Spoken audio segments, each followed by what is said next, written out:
வணக்கம் நண்பர்களே, நான் உங்கள் கிரிதர். இந்த எம்ஐ பேண்ட் 4 ரிவ்யூ ஏற்கனவே நம்ம சேனலில் நீங்கள் பார்த்துருப்பீங்க. இன்றைக்கி இந்த எம்ஐ பேண்ட் 4ல் ஒரு 7 டிப்ஸ் அண்ட் ட்ரிக்ஸ் நான் உங்களுக்கு சொல்கிறேன். மித்த பேண்டில் பண்ண முடியாத பல விஷயங்களை இந்த பேண்டில் பண்ணலாம். அது என்னென்ன அப்படிங்கிறத பார்ப்போம்.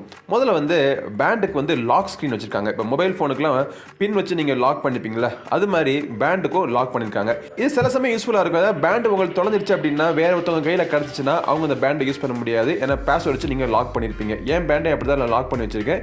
ஸோ பாஸ்வேர்டு போட்டு ஒரு லாக் பண்ணி வச்சிருக்கேன். இது எப்படி லாக் பண்ணுறது அப்படின்னா, மீஃபிட் அப்ளிகேஷனில் கீழே ஸ்க்ரோல் பண்ணீங்க அப்படின்னா இந்த லேப் அப்படிங்கிற செக்ஷனுக்குள்ள பேண்ட் லாக் அப்படின்னு ஒரு ஃபீச்சர் இருக்குது. ஸோ இந்த பேண்ட் லாக்கை நீங்கள் எனேபிள் பண்ணிட்டீங்க அப்படின்னா பாஸ்வேர்டு நீங்கள் செட் பண்ணி இதில் எனேபிள் பண்ணி விட்டுலாம். உங்கள் பேண்டை நீங்கள் ரொம்ப நேரம் கையில் போடாமல் வெளியே வச்சுருந்தீங்க அப்படின்னா அதை எடுத்து முதல்ல நீங்கள் யூஸ் பண்ணுறப்போ ஒரு பாஸ்வேர்டு நீங்கள் செட் பண்ணி வச்சுருப்பீங்கல்ல, அது போட்டால் தான் இது ஒர்க் ஆகும். பேண்டில் இருக்க எல்லா ஃபீச்சரையும் நீங்கள் யூஸ் பண்ண ஆரம்பிக்கலாம்.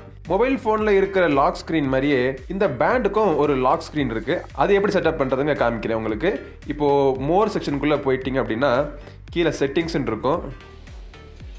அதில் லாக் ஸ்க்ரீன் ஒரு ஆப்ஷன் இருக்கும். அதை எனேபிள் பண்ணிட்டீங்க அப்படின்னா வாட்ச் பேண்டை ஸ்வைப் அப் பண்ணிங்கன்னா பேண்ட் அன்லாக் ஆகிடும். அடுத்தபடியாக அப்ளிகேஷனுக்குள்ளே இன்னொரு ஃபீச்சர் இருக்குது. அது வைப்ரேஷனுடைய லெவலில் நீங்கள் சேஞ்ச் பண்ணிக்கலாம். இந்த பேண்டை நீங்கள் யூஸ் பண்ணுறப்போ ஒரு அப்ளிகேஷன்லேருந்து நோட்டிஃபிகேஷன் வந்துச்சு அப்படின்னா அந்த நோட்டிஃபிகேஷன் உங்கள் பேண்டில் வைப்ரேட் ஆகும். ஸோ அந்த வைப்ரேஷனுடைய இன்டென்சிட்டியை நீங்கள் அதை மாற்றிக்கலாம். அது எப்படி மாற்றுறதுன்னா ஆப் அலர்ட்ஸ் அப்படிங்கிற செக்ஷன் இருக்கும். அதுக்குள்ளே போயிட்டு வைப்ரேஷன் அப்படிங்கிற மோட் இருக்கும். இந்த வைப்ரேஷனில் போயிட்டு ஆல்ரெடி இருக்கிற வைப்ரேஷன் நீங்கள் எடிட் பண்ணலாம், இல்லை புதுசாக ஒரு வைப்ரேஷன் நீங்கள் செட் பண்ணலாம். அதில் இப்போ புதுசாக செட் பண்ணுவோம். நம்ம இப்போ என்ன பண்ணணும்னா இந்த ஸ்க்ரீனை நம்ம அப்படி இப்போ தொடணும். ஸோ இங்கே பார்த்தீங்கன்னா டார்க்காக இருக்கிற இந்த இடம் மட்டும் வைப்ரேஷன் அதிகமாக இருக்குன்னு அர்த்தம். ஸோ இந்த மாதிரி ஒரு வைப்ரேஷன் பேட்டர்ன் நீங்கள் செட் பண்ணி வச்சுக்கலாம். ஓகே, நீங்கள் பார்த்துருப்பீங்க வாட்சில் என்னுடைய ஃபேஸ் நான் செட் பண்ணி வச்சுருக்கேன். இந்த மாதிரி எந்த ஃபோட்டோ வேணால் இந்த வாட்சில் கஸ்டம் வாட்ச் ஃபேஸை நீங்கள் செட் பண்ணிக்கலாம். அது எப்படி செட் பண்ணுறது அப்படிங்கிறத காமிக்கிறேன். திருப்பி நீங்கள் ஆப்புக்குள்ளே போகணும். பேண்ட் டிஸ்பிளே செட்டிங்ஸ் அப்படிங்கிற ஆப்ஷனை செலக்ட் பண்ணிவிட்டு இதில் நிறையா பேண்ட் ஃபேஸஸ் வாட்ச் ஃபேஸஸ்லாம் இருக்குது. இதில் எது வேணால் நீங்கள் சூஸ் பண்ணிக்கலாம். ஆனால் கஸ்டம் வாட்ச் ஃபேஸ் வேணும்னா கஸ்டம் அப்படிங்கிற பட்டனை நீங்கள் செலக்ட் பண்ண வேண்டியது. இதில் 3 ஆப்ஷன் இருக்குது. இதில் ஏதாச்சும் ஒரு ஆப்ஷன் நீங்கள் செலக்ட் பண்ணிட்டீங்க அப்படின்னா இந்த பேக்ரவுண்டு நீங்கள் சேஞ்ச் பண்ணுறதுக்கான ஆப்ஷன் உங்களுக்கு கிடைக்கும். ஸோ சேஞ்ச் பேக்ரவுண்ட் அப்படின்னு கொடுத்துட்டு இப்போ இந்த ஃபோட்டோவை என்னோடய வாட்ச் ஃபேஸை நான் செட் பண்ணிக்கலாம்.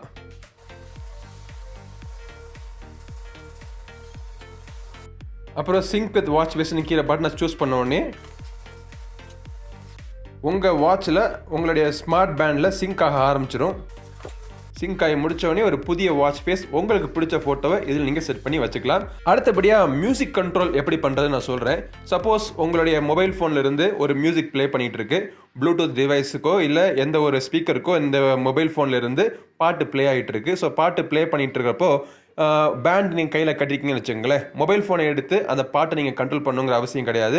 இந்த பேண்ட் வச்சு நீங்கள் கண்ட்ரோல் பண்ணலாம். பேண்டில் ரைட் ஸ்வைப் பண்ணீங்க அப்படின்னா நீங்கள் என்ன ப்ளே பண்ணிக்கிட்டு இருக்கீங்களோ அது உங்களுக்கு தெரிஞ்சிடும். அது நீங்கள் ட்ராக் நீங்கள் சேஞ்ச் பண்ணிக்கலாம், இல்லை வால்யூம் நீங்கள் கண்ட்ரோல் பண்ணால் பண்ணிக்கலாம். நெக்ஸ்ட் பாட்டை ப்ளே பண்ணுறது, பாஸ் பண்ணுறது எல்லாமே இந்த பேண்ட்லேருந்தே நீங்கள் பண்ணிக்கலாம். இந்த பேண்டில் ஸ்லீப் ட்ராக்கிங் ஆப்ஷன் இருக்குது. ஸ்லீப் ட்ராக்கிங் பண்ணுறப்போ வாட்சை நீங்கள் கையில் கட்டிட்டு படுத்து தூங்குவீங்க.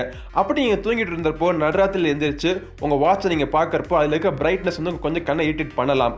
அதுக்காகத்தான் இதில் நைட் மோடும் வச்சுருக்காங்க. ஸோ நைட் மோடை நீங்கள் எனேபிள் பண்ணிக்கலாம். நைட் மோடை எனேபிள் பண்ணிட்டீங்க அப்படின்னா பேண்டுடைய ஸ்க்ரீனோட பிரைட்னஸ் ஆட்டோமேட்டிக்காக இந்த நீங்கள் செட் பண்ண டயத்தில் ரொம்ப கம்மியாகிடும். கடைசி நம்ம பார்க்க வேண்டிய feature unlock the mobile phone. Band வச்சிருந்தேன் அப்படின்னா இந்த பேண்டை வச்சு கூட நீங்கள் அன்லாக் பண்ணலாம். ரெட்மி மொபைல் ஃபோன் அவசியம் இல்லை, வேறு எந்த மொபைல் ஃபோனாக இருந்தாலும் இந்த பேண்ட் வச்சு நீங்கள் மொபைல் ஃபோனை அன்லாக் பண்ணலாம். அது எப்படி செட் பண்ணுறது அப்படின்னா திருப்பி இந்த மீஃபிட் அப்ளிகேஷன் போகணும். அதில் 2வது ஆப்ஷன் அன்லாக் ஸ்க்ரீன் அப்படிங்கிற ஒரு ஆப்ஷன் இருக்கும். அந்த அன்லாக் ஸ்க்ரீன் ஆப்ஷனுங்கிறத நீங்கள் எனேபிள் பண்ணி விட்டுறணும். எனேபிள் பண்ணிவிட்டு இதில் 3 ஆப்ஷன் இருக்குது.